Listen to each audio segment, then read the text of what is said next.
Of the week with the loose women. Now, earlier on this week, the government announced its new tobacco control strategy, which hopes to encourage many more of us to quit the habit.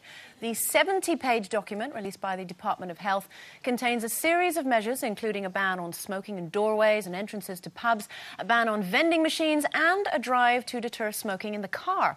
Now, they're hoping for a tobacco-free London 2012 Olympics and hope that by 2020, only 1 in 10 Britons will still have the habit. But do you think that a smoke-free future is a realistic one? I mean, you're a smoker, Coleen. Would you? I knew you were going to start with yep. me.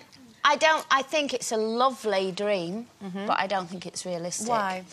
I just don't think it's realistic. I don't think you can constantly tell people, you know, what they can and can't do. And what annoys me is it's always... I know smoking's horrible. I know it is. You know, I hold my hand up. You know, I'm not something I'm proud of, but I do it. But the thing is, you know, for me, it's always bashing the smokers. You know, what about making it drink-free? Drug-free would be the best dream we could have. Well, to be fair, you know, the why not government work on that? does try and tackle all three of those, drink, drugs and alcohol. But, you know, according to statistics, cigarette smoking is the greatest single cause of illness and premature death in the UK, so the government has to be seen to be doing something. Well, I'm sure it is, but I just think it's unrealistic to tell people that by 2012 nobody will be allowed to smoke anywhere. I mean, in my car, get lost.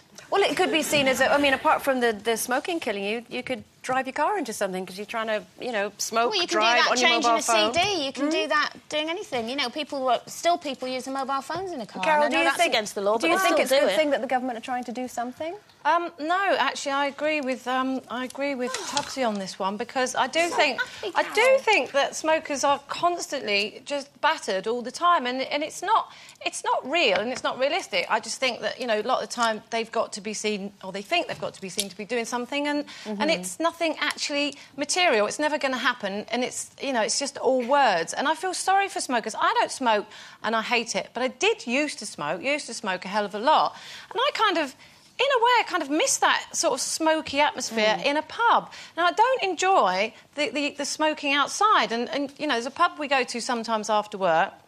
There's a place outside where everybody smokes, and everybody who's out there smokes. So it's so enclosed and it's so smoky, it's revolting. Now, if all those people were spread out between the inside and the outside, it wouldn't be so bad. Well, I'm not saying it's a nice thing to have to breathe in smoke, but, you know, I don't think there's ever going to be a smoke-free Britain, but the way they're bullied, I think eventually people will just get so bored of being bullied that they will give up. But, Carol, I mean, you say... then where will the money come from? You say being bullied. You know, when the ban came in, you know, that you were talking about there of everyone having to go outside. That was in 2007. And since then, there's apparently been a 25% drop in the number of recorded smokers. So it has worked to that instance. Also think back to... I mean, I can remember going to the cinema. It was full of smoke. Could hardly see the screen.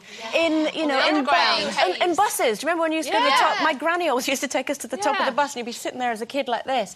Now, at the time, when that stopped, that was seen as horrific. Now... No, it seems normal. It seems normal, so maybe this will seem But I think normal. it will become so antisocial eventually that people will stop doing it. You know, like, people used to take snuff all the time. You know, snuff, little tubs of stuff, and everyone used to do it. No one does it now because it's just, you know, people just... It's disgusting. The thing is, though, I actually think...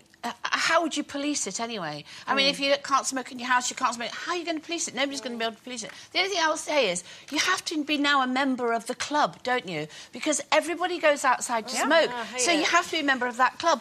And also, it means that all your friends go outside to smoke. So now we're all going... where they're going. So we're all going in one place. And the only thing I don't like... They never come and sit with us. And the only thing I can't bear... Selfish. I know, but I can't bear... you know, when you look outside pubs and restaurants and loos, cigarette butts stuck out on the floor, and nobody ever cleans that up. That's another problem, isn't it, that's caused? Well, maybe that's something that will be solved by this, because if everybody stops smoking, then we won't have any butts. There's a lot of pubs that have gone bankrupt and a lot of people lost their business because of that. That's true. OK, we have to leave it there. It's competition time. And all this week, we're giving you the chance to flash the cash without putting a dent in